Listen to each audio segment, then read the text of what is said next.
하나님의 말씀입니다. 로마서 7장 7절에서 25절 다 같이 함께 읽겠습니다. 그런즉 우리가 무슨 말을 하리요? 율법이 죄냐? 그럴 수 없느니라. 율법으로 말미암지 않고는 내가 죄를 알지 못하였으니 곧 율법이 탐내지 말라 하지 아니하였더라면 내가 탐심을 알지 못하였으리라. 그러나 죄가 기회를 타서 계명으로 말미암아 내 속에서 온갖 탐심을 이루었나니 이는 율법이 없으면 죄가 죽은 것이라. 전에 율법을 깨닫지 못했을 때에는 내가 살았더니 계명이 이름에 죄는 살아나고 나는 죽었도다. 생명에 이르게 할 그 계명이 내게 대하여 도리어 사망에 이르게 하는 것이 되었도다. 죄가 기회를 타서 계명으로 말미암아 나를 속이고 그것으로 나를 죽였는지라. 이로 보건대 율법은 거룩하고 계명도 거룩하고 의로우며 선하도다. 그런즉 선한 것이 내게 사망이 되었느냐? 그럴 수 없느니라.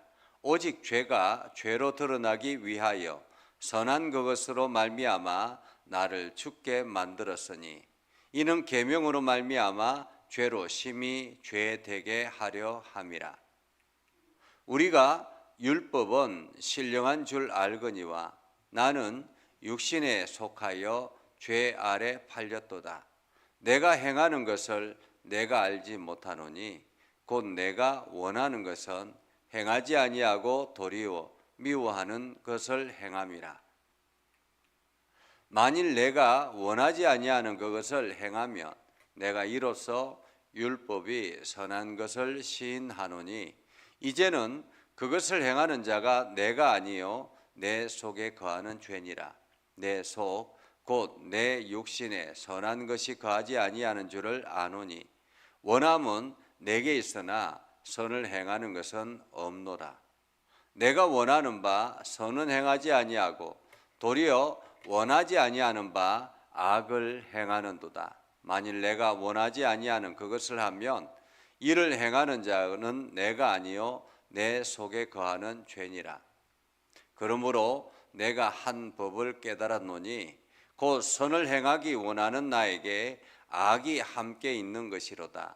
내 속사람으로는 하나님의 법을 즐거워하되 내 지체 속에서 한 다른 법이 내 마음의 법과 싸워 내 지체 속에 있는 죄의 법으로 나를 사로잡는 것을 보는도다. 오라, 나는 공고한 사람이로다. 이 사망의 몸에서 누가 나를 건져내랴. 우리 주 예수 그리스도로 말미암아 하나님께 감사하리로다. 그런즉 내 자신이 마음으로는 하나님의 법을 육신으로는 죄의 법을 섬기노라. 아멘. 오늘도 하나님의 은혜가 여러분 삶 가운데 가득하기를 바랍니다.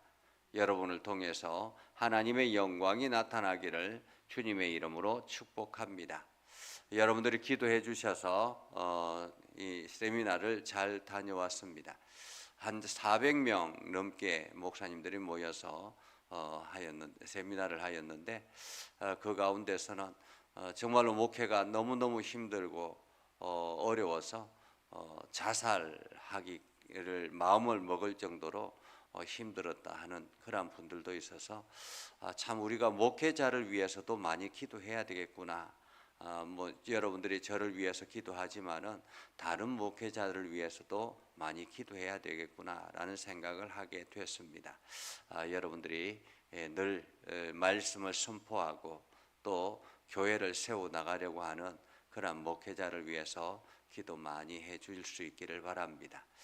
어느 철학자가 이렇게 이야기했죠. 너 자신을 알아라 라는 말이었습니다. 너 자신을 알아라. 이 철학자가 너 자신을 알아라 라고 이야기했을 때 사실 그 이야기는 본인이 만들어낸 이야기가 아니라고 합니다. 어느 비석에 쓰여져 있는 글귀를 보고 자기가 깨달아서 그렇구나, 자기 자신을 아는 것이 참 중요하구나 라는 것을 알았다라는 것입니다. 오늘 사도 바울이 우리 자신이 어떤 사람인가 하는 것을 분명하게 이야기하려고 합니다. 어쩌면은 로마서 전체가 너 자신을 알아라 라는 그런 말의 설명이라 이렇게 말할 수가 있겠습니다. 사도 바울은 우리가 하나님의 거룩한 백성으로서 율법의 사람이 아니라 의의 사람이 되었다라고 말씀합니다. 율법으로 말미암아 우리가 구원을 얻는 것이 아니라 바로 예수 그리스도를 통해서 구원을 얻는다라고 말씀하고 있죠. 그렇기 때문에 이제 과거에는 율법의 사람이었지만은 이제는 하나님의 거룩한 의의 사람으로 거듭나게 됐다라는 것입니다. 그래서 사도 바울이 그렇다면 우리 율법에 필요 없는가라는 것입니다. 여러분의 생각에는 어떻습니까?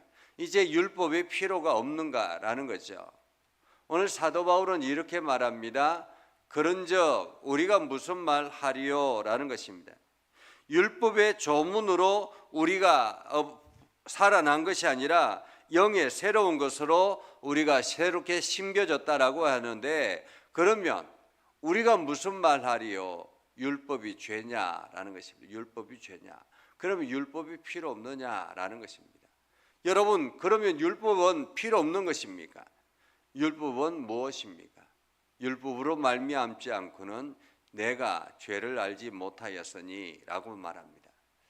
제가 새벽 기도하기 전에 대략 1시간 정도 더 훨씬 일찍 일어나서 이제 몸도 이렇게 굳어져 있는 몸도 조금 풀고 그리고 또 뭐 다른 것들도 여기저기 하면서 시간을 보내는데, 이게 불을 이렇게 켜지 않고 그냥 어둑어둑한 데서 이렇게 합니다.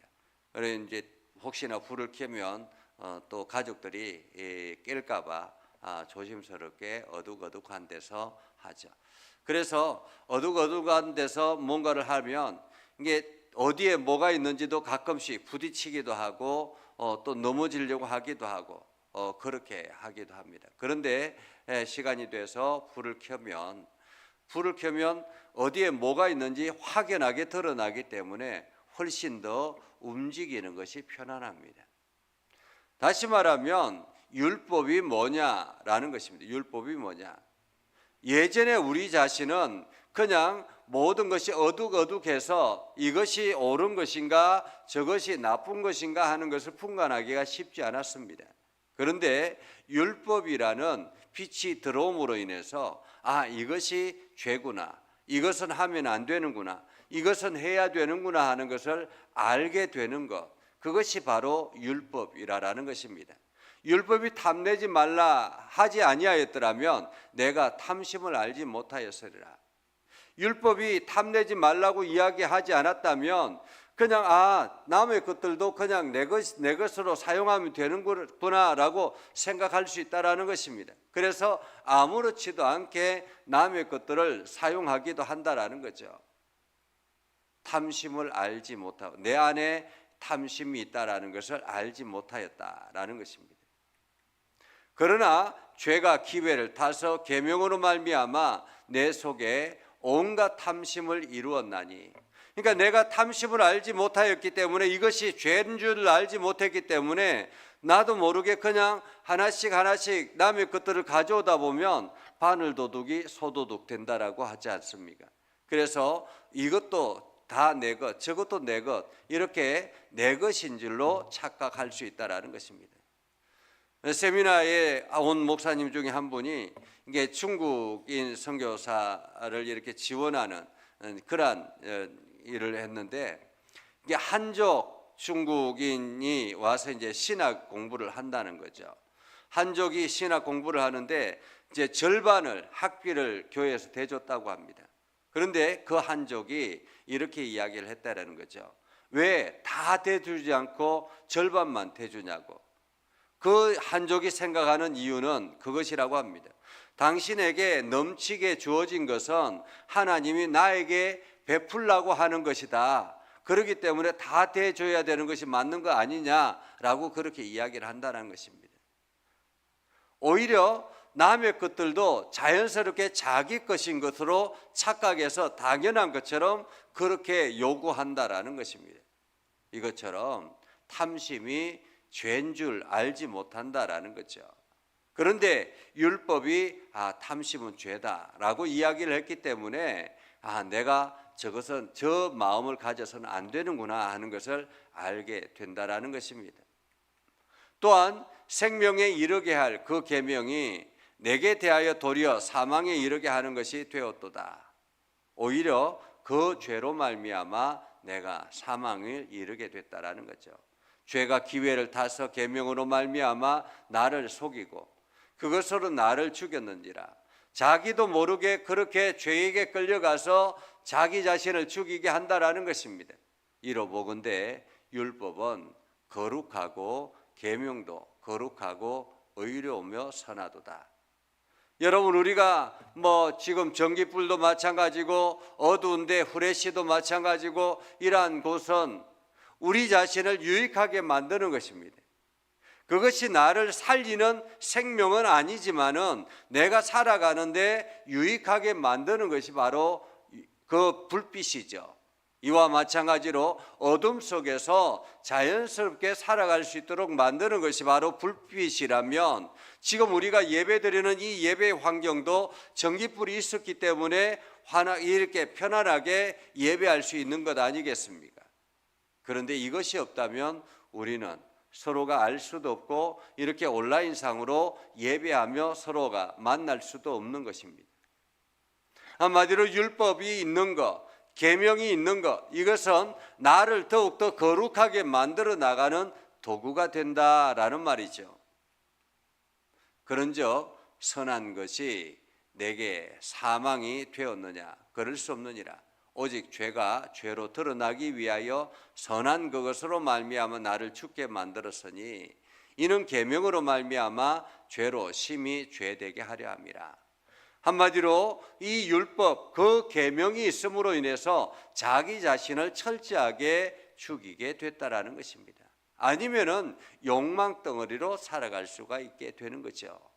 본능으로 살아간다라는 것, 그것이 짐승처럼 살아가게 되는 것입니다. 우리가 율법은 신령한 줄 알거니와 나는 육신에 속하여 죄 아래 팔렸도다. 내가 행하는 것을 내가 알지 못하노니 내가 원하는 것은 행하지 아니하고 도리어 미워하는 것을 행함이라 라고 말하죠. 만일 내가 원하지 아니하는 것을 행하면 내가 이로써 율법이 선한 것을 시인하노라. 그래서 내가 원치 않는 것을 자꾸 이제 귀찮은 것 있잖아요. 그러니까 우리가 선한 일들을 해야 되는데 때로는 귀찮기도 하고 또는 때로는 불편하기도 하고 하죠. 그런데도 불구하고 억지로 이것이 하나님이 기뻐하시는 일이구나라는 것을 행하다 보면 그래, 율법대로 이렇게 살아가니까 서로를 유익하게 만들고 이것을 아름답게 만들어 나가는구나 하는 것을 알게 됐다라는 거죠. 이제는 그것을 행하는 자가 내가 아니요 내 속에 거하는 죄니라. 내 속에 곧 내 육신에 선한 것이 거하지 아니하는 줄을 아노니 원함은 내게 있으나 선을 행하는 것은 없노라. 그래서 내 안의 욕망은 선하지 않다라는 거예요. 내 안의 욕망은 자꾸만 욕심을 부리고 또한 자기 것을 이렇게 더욱더 편안한 것을 안주하고 이런 마음들이 내 안에 계속 있다라는 거죠. 그런데 이것이 율법으로 말미암아 자기 자신을 죽이고 그 악한 것들, 욕망을 누르고 온전하게 만들어 나가는 것입니다. 사람에게는 세 가지가 있다라고 하죠. 본능이 있고 그 본능을 조율하는 이 자아가 있고, 그리고 본능 자체를 완전히 없애고 오로지 도덕적인 삶을 추구하는 초자아가 있다고 합니다. 그래서 이 사람은 본능적으로 살아가는 사람은 짐승처럼 살아가는 것이고, 초자아로 살아가는 사람은 완전히 절대적인 도덕적인 삶을 살아가는 사람입니다. 그런데 이 본능과 초자아의 중간의 역할을 잘 조율하는 것이 바로 자아이죠. 이 자아가 건강할 때, 이 자아가 건강할 때 더욱더 우리는 올바른 도덕적인 삶을 살아가게 되고 공동체적인 사회적인 삶을 살아가게 되는 것입니다. 그러나 이 자아가 망가지기 시작하면 그때부터 우리는 인간의 욕망에 따라 살아가게 됩니다. 욕망에 따라가 살아가다 보면 길 가다가 사람을 두드려 패기도 하고 자기가 기분 나쁘다고 이게 사람을 때리기도 하고 그리고 사람을 찔러 그렇게 공격하기도 하고 이것은 본능적인 삶을 살아가는 사람입니다. 자아가 망가진 사람이죠. 그것처럼 율법이 망가지면 우리는 죄의 본능으로 살아가게 되는 것이다 라는 거죠. 그래서 내 속 곧 내 육신에 선한 것이 거하지 아니하는 줄을 아노니 원함은 내게 있으나 선을 행하는 것은 없노라. 내가 원하는 바 선은 행하지 아니하고 도리어 원하지 않는 바 악을 행하였노라. 만일 내가 원하지 아니하는 그것을 하면 이를 행하는 자는 내가 아니요 내 속에 거하는 죄니라 라는 거죠. 죄니라. 자, 그러면 우리는 어떻게 해야 되겠습니까? 그러므로 내가 한 법을 깨달았느니 곧 선을 행하기 원하는 나에게 악이 함께 있다. 오늘 우리가 예수 그리스도를 믿고 믿음의 삶을 살기로 다짐하고 예수 그리스도께서 이끌어 가시는 대로 내가 순종적인 삶을 살아가려고 합니다. 그런데 그것이 잘 되지 않잖아요. 그렇죠? 여러분들이 오로지 복음의 삶만 살아갑니까? 우리가 살아가다 보면 내 욕망에 따라 살아가고 내 욕심에 따라 살아가고 내 이기적인 삶을 살아가는 것입니다. 왜 그렇습니까? 내 안에 속사람 안에 이 죄라는 악이 항상 있기 때문에 그렇다라는 것입니다. 그것이 바로 본능 속에 잠재해져 있는 나라는 것입니다. 나. 그렇기 때문에 우리는 날마다 싸워야 한다라는 거죠. 마음의 법과 싸워야 한다라는 것입니다. 지체 속에서 한 다른 법이 내 마음의 법과 싸워서 내 지체 속에 있는 죄의 법으로 나를 사로잡는 것을 내가 보는 것입니다. 그래서 우리는 다 참 연약하구나. 내가 의의 사람이라고 생각하고 내가 그리스도인이라고 생각하고 내가 하나님의 사람이라고 생각하고 내가 기독교인이라고 생각하는데 그래서 날마다 내가 하나님의 의를 이루려고 노력하는데 그런데도 불구하고 나도 모르게 내가 생각하지 아니하면 잠시 동안 나 자신을 기억하지 아니하면 나도 모르게 사망으로 끌려가더라라는 것입니다. 그래서 사도 바울도 그렇게 고백하죠. 오라 나는 공고한 사람이로다. 이 사망의 몸에서 누가 나를 건져내랴. 우리 주 예수 그리스도로 말미암아 하나님께 감사하리로다. 그런즉 내 자신이 마음으로는 하나님의 법을 육신으로는 죄의 법을 섬기노라. 우리의 육신으로는 죄의 법을 따라가고 내 마음의 마음으로는 늘 하나님의 법을 따르기로 다짐하고 또 다짐한다라는 거죠. 그래서 우리가 잠깐 정신줄을 놓으면 나도 모르게 죄의 법으로 따라가게 된다라는 것입니다. 그래서 우리는 날마다 새벽마다 기도하며 우리 자신을 생각하는 것입니다. 내가 죄의 법에 따르지 않기 위해서 오늘도 우리가 하나님의 말씀 앞에 거하는 것입니다. 나의 연약함을 우리가 날마다 기억하고 내 육신은 죄의 법을 따라가는 육신이지 그렇기 때문에 내가 본능적으로 살면 안 돼라는 마음을 가지고 우리도 의지적으로 성령이 이끌어가는 대로 나아가야 하는 것입니다. 그래서 성령이 이끌어간다라는 것은 하나님의 법이 나를 지배하도록 내가 하나님께 내 자신을 내어드리는 것입니다. 그래서 오늘도 여러분들이 죄의 법에서 온전히 탈출해서 하나님의 법을 따라 나아가는 여러분의 삶이 되기를 주님의 이름으로 축복합니다. 기도하겠습니다. 거룩하신 아버지 하나님, 오늘도 우리 가운데 함께 하시고 하나님의 은혜를 저희들에게 베풀어 주셔서 우리가 하나님의 거룩함을 드러내게 하시고 하나님 나라를 꿈꾸게 하시고 하나님의 뜻을 이루며 나아갈 수 있도록 저희들을 인도하여 주심을 감사합니다. 하나님, 이제 우리가 죄의 법을 따르지 아니하도록 날마다 우리 육신을 깨워주시고 우리에게 성령을 부어주셔서 우리가 매 순간마다 하나님의 법을 따르며 하나님의 법을 기억하며 하나님의 법에 따라 순종하며 나아가는 우리가 되게 하여 주옵소서. 그래서 오늘 하루를 살아갈 때 하나님의 영광만이 우리의 삶 가운데 가득하게 하여 주시고 오늘도 하나님의 일하심을 온 세상에 드러내도록 우리를 사용하여 주시옵소서. 복의 통로가 되게 하셔서 오늘 우리를 통해서 많은 사람들을 축복하는 축복의 사람이 되게 하여 주옵소서. 예수님의 이름으로 기도드립니다. 아멘. 이제는 우리 구주 예수 그리스도의 은혜와 하나님 아버지 극진하신 사랑과 성령님의 감화 감동 역사 위로 교통하시며 은혜가 주님의 말씀 안에 있는 믿음의 백성들 위해 하는 모든 일들 위해 영원토록 함께 하옵시기를 간절히 축원하옵나이다. 아멘.